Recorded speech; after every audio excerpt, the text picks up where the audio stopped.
Hello, this is Rabble Radio, recorded on Friday, January 24th, 2025.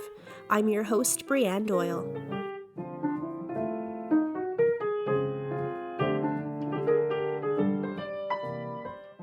rabble.ca shares with you the news of the day through a progressive lens. If you're curious about what's happening in Canadian politics, labor, the environment, and beyond, you've come to the right place. This is news for the rest of us. Thanks for tuning in.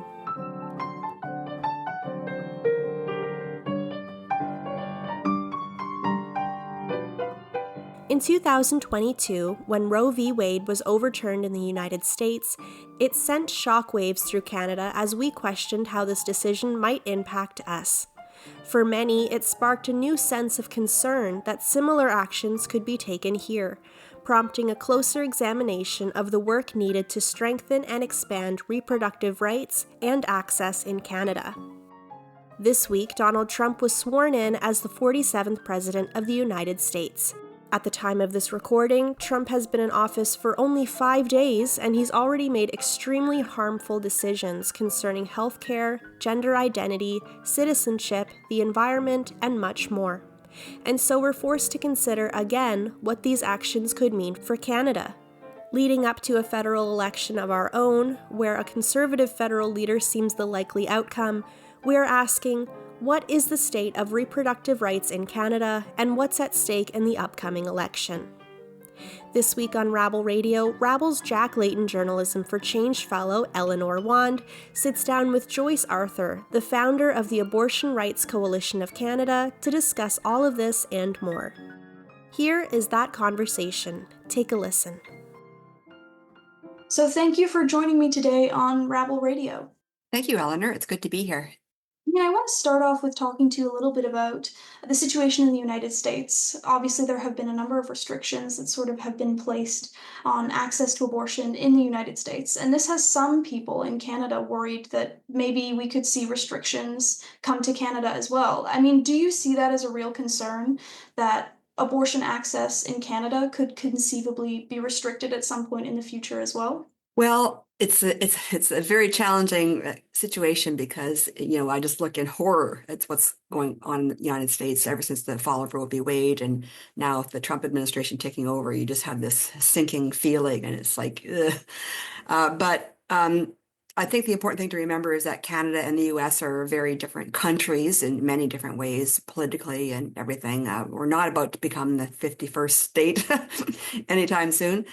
And what that means is that we legalized abortion via the Supreme Court throughout our law, but basically abortion rights are kind of resting on fundamental charter rights. So they've always been more strongly protected in Canada than they were in the U.S. under Roe v. Wade. And our population is far more progressive, I think, overall. We don't have that, we don't have like an extremist Republican Party like they do in the U.S. Certainly we have the conservatives, but, in comparison to the Republicans, they're a bit meeker and milder. But I think legally we're on pretty safe grounds because of those charter protections and things like abortion being fully funded across Canada, and just our systems being so different. But, that's not to say that we should be, apathetic or relaxing about our rights. Never, because our rights are always going to be in danger. They're always going to be threatened. We always have to take steps to protect them and be aware of upcoming threats as well, so we can fight against them.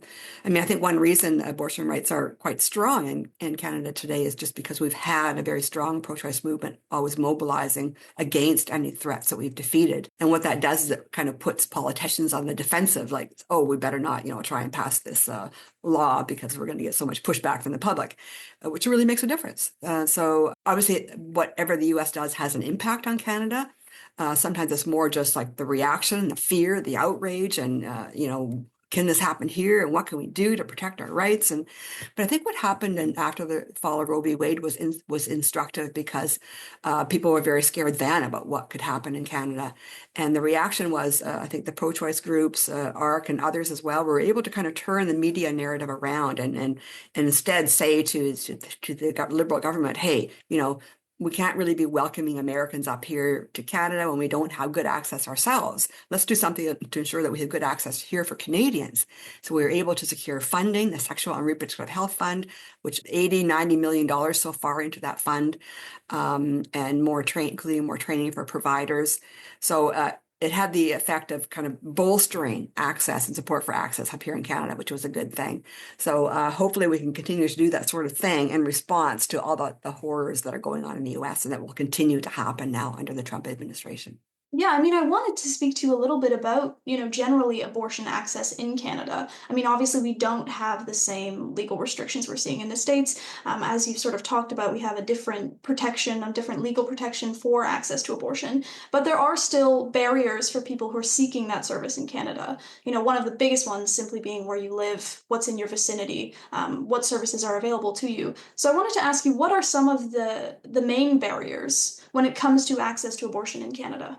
Yeah, great question, because obviously having the legal rights does not mean that you have access.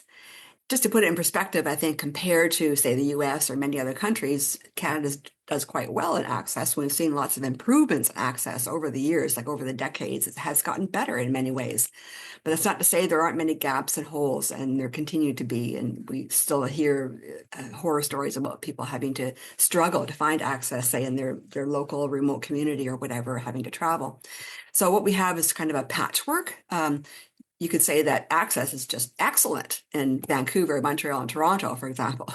You can get into a clinic within a few days and there's no issues really. But outside that, it can be a real struggle if you live outside of a major city, if you live in a conservative province such as Saskatchewan or Alberta or up north or anywhere where there's just a lack of services in general. You might have to travel or you might have just difficulty even finding services. So that's a big issue. I think what's helped in recent years since 2017 is the introduction of the abortion pill, mifegai-miso, because what that's done, especially since the pandemic, ironically, is it's allowed the spread or the rise of telemedicine abortion, where people can get a prescription for abortion pills from their doctor, maybe via a video call, and then pick it up at their local pharmacy. So that is really helping to improve access in many places. Still, there's gaps. We still need more GPs providing prescriptions for abortion. We need more just non-doctors like midwives. Nurse practitioners can prescribe mifegai-miso, but not midwives yet, except in Quebec, which I think would really help to improve access in many, many regions if midwives could provide that. So there's gaps like that. And then, of course, we still need procedural abortion, which the previous term was surgical abortion, but it's not really surgery, so we don't want to call it that anymore. But the pill can only be taken in Canada up to 9 weeks. So if it fails, or if you just want another option, or if you're later in pregnancy, then you would need to have a procedural abortion. And that, of course, is where the issue is where you might have to travel for care, because other than Ontario, BC, and Quebec, all the other provinces have very few access points for procedural abortion. We're talking 2, 3, 4 or so. And then people have to travel. We're talking like Newfoundland, Alberta is really bad that way, Saskatchewan. And these are, those are big provinces, Alberta and Saskatchewan, and they're both helmed by conservative premiers, right-wing premiers who are anti-choice. So that's a huge problem, because then you're not going to see access improved in those provinces in any way, shape, or form. So I think we just see this rural-urban divide with abortion access. We see a conservative, progressive divide according to politics and what the provinces are willing to do. And then, people are just left in the lurch. And of course, when there's any barriers to abortion care, and no matter where they are, it's always going to affect the most less privileged populations in the worst ways. So we're talking about Indigenous communities, especially on reserves, the LGBT plus community, transgender people who need abortions and might be afraid to even present at a clinic or a doctor because they just get noticed or questioned on their gender identity instead of what they've come there, the problem that they come there for. And immigrants, newcomers, people who don't speak English very well, youth. I mean, the list goes on of possible groups that could be marginalized in some way in our country who are going to have a harder time accessing maybe any kind of health care, but especially abortion, because it's still stigmatized in Canada and sexual health care in general. Yeah, I mean, something I want to just ask you about there is, I mean, you mentioned that in some of these provinces, there's only a couple of, or only a handful or few places where people can access procedural abortions. I mean, if you're living in a more rural area, I mean, we're a large country just geographically. How long could you have to travel to access that sort of care? Yes, there's been studies done, and I think it can be 100 kilometers or more, depending on where you're coming from, and especially up north. And I mean, we do have programs in the territories, for example, the governments will fund travel for pregnant people to come down to the capital for an abortion, which is great, but you're still having to leave your home, and you might have to, it could be a flight, that you're taking. And so that can be quite stressful for people. Of course, we've heard that problems with birthing as well, like people from the north having to come down to Winnipeg to give birth away from their family and communities, which is really hard. So same thing for abortion care. And as soon as you introduce travel and these barriers and restrictions about having to access the care, you're looking at people who have a much harder time traveling. If you don't have a car, you don't have money, you have to arrange for childcare. You somehow have to figure out ways to get her off work or school for maybe a couple of days or whatever. And then if you're living in kind of an anti-choice community, or if your family or your partner is anti-choice or even worse, abusive, how do you get around all that? So it can be a real challenge. And often I think when people are, suddenly realize that they need abortion care, they're Googling around on the internet, for example, or maybe they don't know who to ask. It can be quite isolating. And um, so they're Googling, but they might find, one of these crisis pregnancy centers, anti-choice, who are going to try and persuade them out of abortion. But you look on their website and they say, oh, this is a nice place. They're going to help me with my options. And of course they won't. And how do you know? How do you determine which places are good to go to and which are not? And of course, there's a couple of helplines in Canada that people can call to get help, run by Action Canada for Sexual Health and Rights, and also National Abortion Federation, which now has changed their name to Abortion Care Canada. They have a helpline as well. But, maybe it's hard to find that information if you're just searching on your own.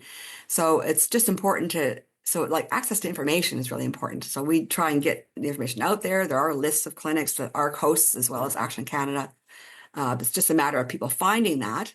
We're really happy, for example, that the Liberal government recently put in place last October a web portal, a website about abortion at the Health Canada website, which is fantastic because it has links to services across Canada and nationally.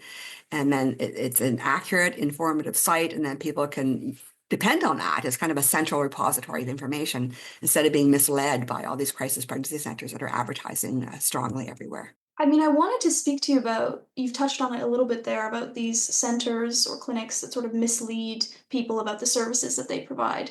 There was legislation that was introduced in Parliament, obviously prior to its proroguing, that would have required charities to disclose the services they provide, including abortion services. Obviously, now that Parliament is prorogued, this proposed legislation is dead unless it's going to be reintroduced in the next session.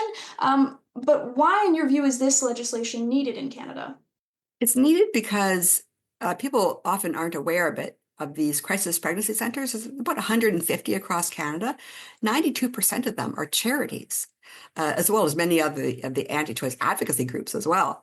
And it makes you wonder, like, how can these groups have charitable status when their sole purpose is to talk people out of abortion via misinformation, deception, really quite non-professional tactics. They're not clinics. They're just, they just use peer counselors. They're volunteer run, and they just don't have the credibility or the legitimacy that they should have like a charity should have, right? And the charitable sector, I mean, people donate to charities because I think, oh, this is a good cause. I want to support people, help people. They get their tax receipt. And so in a way, the crisis pregnancy centers are taking advantage of that system to fundraise and to build legitimacy that they don't deserve. And they can be quite harmful to people who might be considering abortion or seeking abortion, going to these clinics thinking they're going to be helped. Instead, they're faced with judgment and stigmatizing, maybe religious proselytizing, etc. It's really quite awful. And we've heard certainly some horror stories from people who have attended CPCs in Canada. And so what this legislation would have done is basically, originally we were looking for a way to just, stop CPCs in general from getting charitable tax status and maybe revoking it from ones that already had it. In the end, we actually took a softer line, and ARC was lobbying the government about this for many years. Our regret is that it took so long for the Liberal government to get this in place, and it's there for like a month and then it's gone. So that was really too bad, but at least that precedent was set. But anyway, the how it went was that the bill would have required CPCs to transparently disclose whether or not they provide abortion or contraception. And they had to do that in a very clear way on all their public-facing materials, informing clients on the phone, etc. And so really, we were just calling them for them to be honest, the way they always claim to be honest. So like, what's the problem, right? We're kind of like calling their bluff in a sense. So it wasn't about saying, for example, oh, if a CPC misinforms clients, then you're going to have your charitable tax status revoked. We tried to go, but it became too difficult because then how do you determine what is misinformation, whose science is correct, and all that kind of stuff? And that's not a job for the CRA, right? And apparently it was the CRA lawyers and the finance lawyers who looked at this solution about requiring them to disclose properly, and they sort of gave the thumbs up. Yes, this is that we can manage this. If there was like a charter challenge, for example, to this law, we could defend it, right? And because we wouldn't want the law thrown out of court and for being unconstitutional or whatever. So I think it was a really good compromise in that sense, and it would have worked. And there wouldn't not really any grounds for the anti-choice groups to complain about it because it's just calling on them to be honest, like they claim to be. So it was just too bad that it got dropped. But I think, as I mentioned, it could serve as a precedent for a future, maybe come back in a future government. I don't really expect the Liberals to win the next election. I mean, you never know, but down the road in the future. And just kind of putting it out there like, hey, these CPCs don't deserve charitable tax status. Let's think about that and keep that in mind for the next time. Yeah, I mean, do you hope that it could be reintroduced and passed as it was written? Well, we know that Pierre Poilievre has promised to protect the charitable status of anti-choice groups, so not much hope from the Conservative side. And there's nothing really the provinces can do about it because this is a federal matter. So it's just something that we're going to have to wait on, I believe, for the next Liberal or NDP government. If you are someone who is seeking this sort of care, if you are seeking, access to abortion, what are sort of things to look at to make sure that you're going to an organization or a center that can provide the services you're looking for? Great question. Like I said, it can be very difficult because of the deceptive websites of crisis pregnancy centers, but there are certain things that you can look for.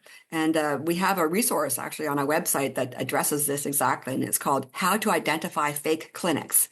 So you can just Google that and probably find it. And just things like, wording and phrasing to look for. Are there any religious references anywhere? They have even things like they have pictures of sad women holding pregnancy tests, and they have services for men. What about men and abortion? Also, a kind of a vagueness, like they don't give a lot of information about abortion or anything that they do, or they offer post-abortion counseling. That's something that they almost all have in common. Or information like parenting classes and things like that, but also a constant request to call us, call to make an appointment, come in to see us. So they try and give as little information on their websites as possible, and just to sort of lure you in, get you to call, and then they can sort of be more expansive over the phone and in person about what they tell you. Another thing to look for is what's not on their websites. So generally, nothing about helping two-spirit LGBT populations. There's nothing really about gender identity there at all. So that they use quite gendered language and things like that. Yeah, just be aware. And then if you like compare it to a real sexual health center website, for example, like Options for Sexual Health here in BC, huge amount of information, and obviously they're supporting contraception and talking about all of that. So you'll see a lot more information on legitimate sites. Currently, are there any ramifications or sort of legal restrictions on these organizations, these centers, some of them charities, that do sort of mislead people about the services they provide? No, none whatsoever, because they provide free services and they're volunteer run, they're not regulated. They don't fall under the umbrella of the ministries of health in the provinces. There might be couple of exceptions where there's several clinics, CPCs, I should say, that have medical services, including like ultrasound services. And sometimes they'll employ nurses or sonographers who might be paid through Medicare, which is a big concern for us because we don't think that CPC should be delivering any kind of medical care, because they're delivering it with a big dose of their, traditional biblical morality as well. And but that's only a few centers, and most of them do not have medical services. But yeah, that's another thing that we're looking at is how can we regulate CPCs in some way. This charity law requirement would have been great because of the disclosure requirement, but that could also be done on a provincial level or a municipal level, targeting certain CPCs. So that's another thing that we can look at down the road as well. There should be some basic requirements in place if you're going to be pretending to provide, care to pregnant people. The least you should be required to do is provide accurate information and not, guilting them and shaming them and scaring them and confusing them and all these really negative things that CPCs do, which are all totally the opposite of the way good patient-directed counseling should go. And how can you then be sure that you're going to somewhere that is legitimate, somewhere that's not, a crisis pregnancy center that's going to shame you or not give you access to the care you need? Just from the onset, how do you make sure that you're going to a legitimate clinic? Well, we do have lists on our website of all the anti-choice groups in Canada, including a separate list of all the crisis pregnancy centers. So you can just check to see if that place that you're thinking of going to is on that list. And if they are, don't go there. And then Action Canada for Sexual Health and Rights also has a comprehensive list of real sexual health services. So you could look up that list. And if your center that you're thinking of going to is not on that list, then also don't go there. So things like that you can just sort of check. If you're a little bit savvy on the internet, you can look around and figure out whether this place is a CPC or not. And you mentioned there could be some provincial regulations that come into this. What kind of regulations would you like to see brought in on a sort of provincial level? I think very similar to what the federal government did, except minus the charity element, but just requiring CPCs to disclose transparently and clearly on their websites, on public-facing materials, on their premises, and to clients on the phone or whatever, that they do not provide abortion or contraception. And I would even like to go further and have them make clear that they don't support these things, because what we see often now, there's kind of this new disclaimer that's often popped up on many of the CPC sites. Some have the disclaimer, some don't, but they'll say something along the lines of, "We are not a medical clinic, therefore we cannot help or arrange for abortion care." And so they're making it sound like, oh, we're not a medical clinic, therefore we can't do that. When in fact, they're not doing it because they're anti-abortion, right? So that's not a clear disclaimer, and that's something that should be made more transparent so that their actual position on abortion is clear. Like we are pro-life, if they want to say that. We do not agree with abortion. We will not help you with abortion. They should be clear like that. Before I kind of let you go, are there any final thoughts that you want to leave the audience with? Well, as I mentioned, we are preparing an election toolkit for the upcoming federal election to fight back against any potential threats of a future conservative government. So look for that. We're going to have a petition, a solidarity statement to sign. There'll be a voting guide helping you to figure out who's a pro-choice candidate, who's anti-choice in your riding, and all kinds of other tools that you can use. And, make no mistake, there is I think, a huge threat with an incoming Poilievre government. All the things that they're going to do could really impact abortion rights in many ways. I don't think they're going to pass a law criminalizing abortion, but there's so many other things they can do, like defund abortions on a federal level, like they can kill the Sexual Reproductive Health Fund and things like that.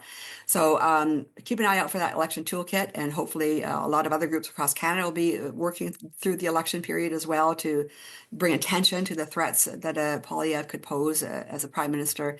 So we all have to work hard, I think, in the upcoming year. Thank you so much for taking the time to speak with me today on Rebel Radio. Thank you, Eleanor.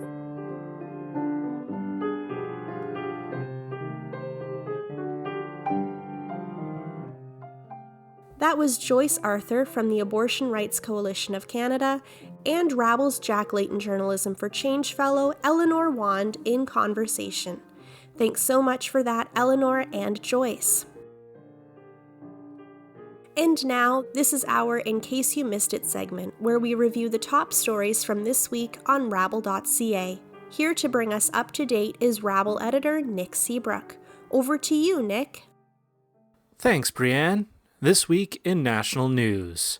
The race to replace Justin Trudeau as Liberal leader is shaping up, but that race and much of Canadian politics is being overshadowed by the ascension of Donald Trump to a second term as President of the United States. Chrystia Freeland and Mark Carney are currently leading the race for the Liberal leadership. Freeland's campaign launch speech was characterized by her efforts to position herself as the best candidate to take on Donald Trump. Carney, on the other hand, focused more on his record as an economist.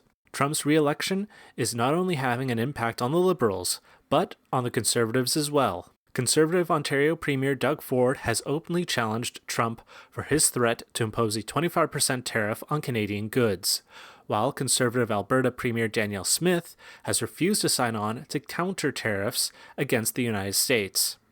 Seemingly caught in the middle is federal Conservative leader Pierre Poilievre. Poilievre has copied much of his strategy from Donald Trump. Like Trump, Poilievre attacks the media, the 2S LGBTQIA+ community, social programs, and diversity, equity, and inclusivity initiatives. Poilievre has yet to attack Trump despite the president's threats against Canada. In labor news, labor leaders in Quebec are reacting with condemnation to the news that Amazon plans to close their only unionized warehouse in Canada. Located in Lachine, the warehouse employs 1,700 permanent employees and 250 temporary workers. Amazon claims that the fact that the warehouse is unionized had nothing to do with their decision to close and that it was purely a business decision. The Confédération des syndicats nationaux, which represents the Amazon workers, don't believe Amazon, however. As recently as this past October, the Quebec Labor Relations Board fined Amazon $30,000 and told the company to stop interfering with unionization efforts at the warehouse. And finally, in the US, a major schism in that country's labor movement is being healed. Earlier this month, the Service Employees International Union announced that they were rejoining the American Federation of Labor and Congress of Industrial Organizations. The Service Employees International Union separated from the American Federation of Labor in 2005. This reunion comes at a crucial time for the labor movement, as the new Donald Trump administration is aggressively anti-union and anti-worker rights. As always, you can read the full version of all the stories we talked about today on rabble.ca. Thanks, Nick. And that's it for Rabble Radio this week. Thanks as always for tuning in. If you like the show, please consider subscribing to Rabble Radio on Apple Podcasts, Spotify, YouTube, or wherever you get your podcasts. Thank you to all the journalists and writers who contributed to this week's content on rabble.ca, and thank you to Carl Narenberg for supplying the music. Lastly, thank you to you for tuning in to Rabble Radio. I'm Brianne Doyle, and I'll talk to you next week.